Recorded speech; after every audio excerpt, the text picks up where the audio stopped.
we've got some good news. Are you ready for some good news? So, you might remember that last week, Poland became the latest country to say that the CAS review was a load of rubbish and that trans healthcare for youth is good.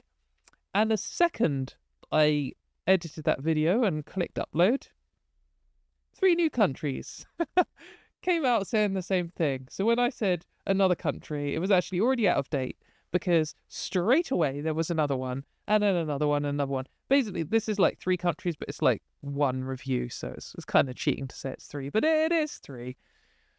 German, Swiss and Austrian guidelines recommend trans youth care slam CAS review. So this is from Erin Reed. Erin does a great job of tracking trans rights stuff, particularly in the USA, but also around the world. You should go and check out her website. Just, sorry, I was going to be derogatory to Americans there, just in case you didn't know where Germany, Switzerland and Austria were. But, you know, hashtag not all Americans. So the guidelines released on Friday in German span more than 400 pages and represent the collective expertise of 26 medical and psychotherapeutic professional organizations, along with 2 self-representation organizations from Germany, Austria and Switzerland.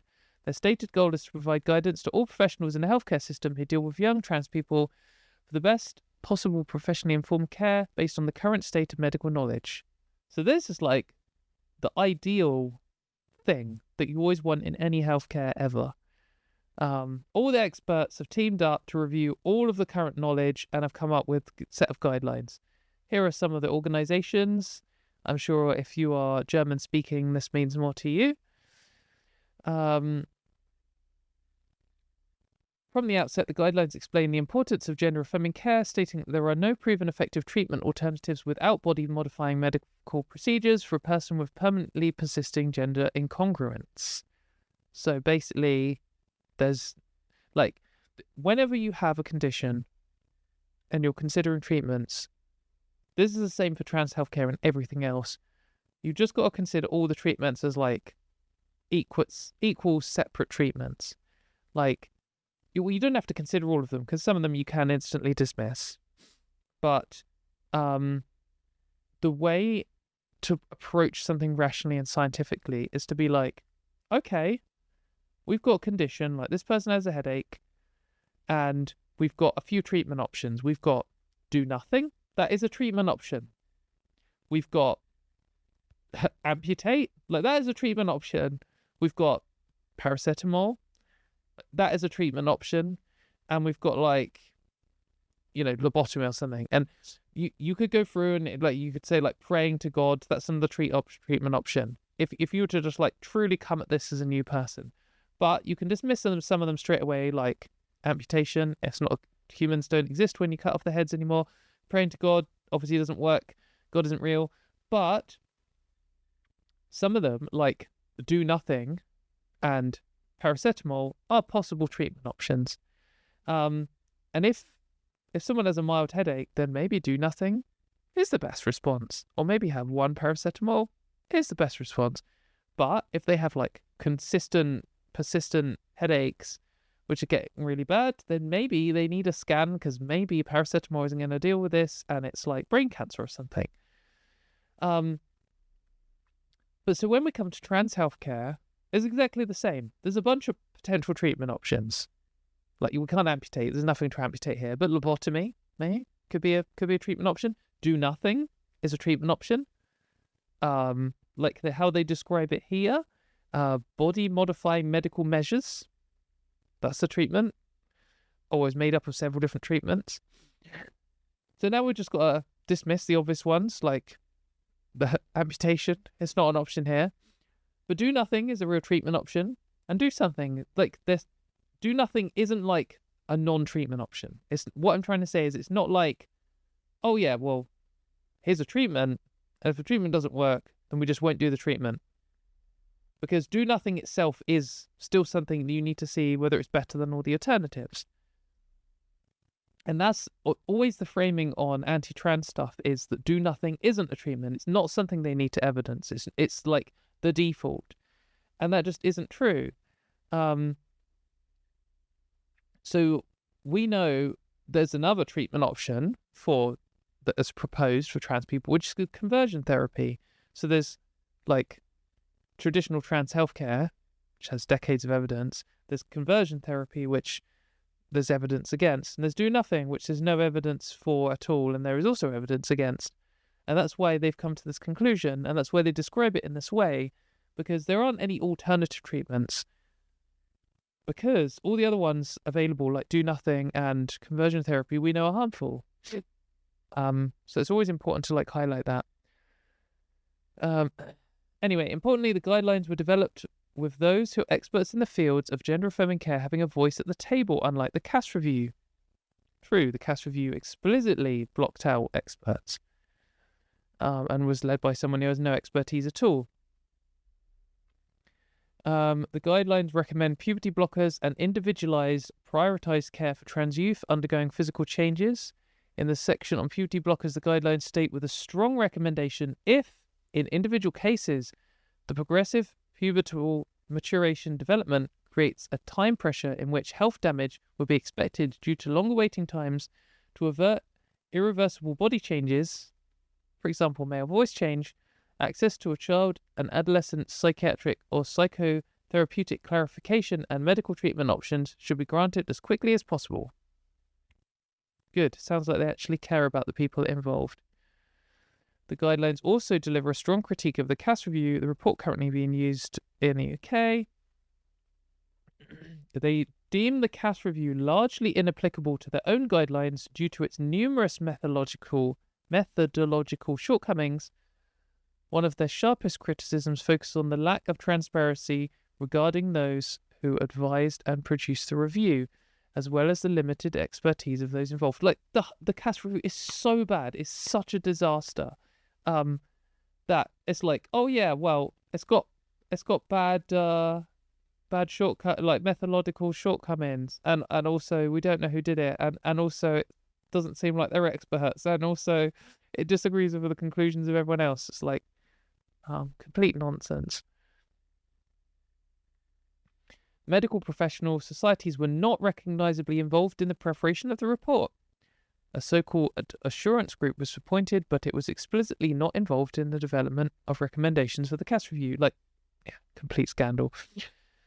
Yeah, and then importantly, like what we're just saying about treatment options, they also criticise the CAS review's recommendations of psychotherapy for gender dysphoria as without evidence and potentially harmful. Psychotherapy is recommended for co-incident disorders, for which there is already an indication due to the co-incident disorder itself. However, it is also recommended for the management of gender dysphoria associated distress. None of the studies included in the review in question were able to show a reduction in gender dysphoria through psychotherapy. CAS review is a fucking joke, my goodness. Anyway, one of the things that Erin is highlighting in this article is that the USA, message they've been selling is, oh, well, Europe is already reducing trans healthcare, and that just isn't true. If you're in Europe, you already know that's not true, but I know that's definitely a thing in the USA. But she highlights that. But also, one of our lovely moderators here, Hannah, translated some of this, so she speaks both fluent German and English, and she's translated a lot of it, which is really amazing. But there's one bit I really wanted to highlight. So if you've been watching my channel for a long time, you'll remember I did a show with Krista Peterson.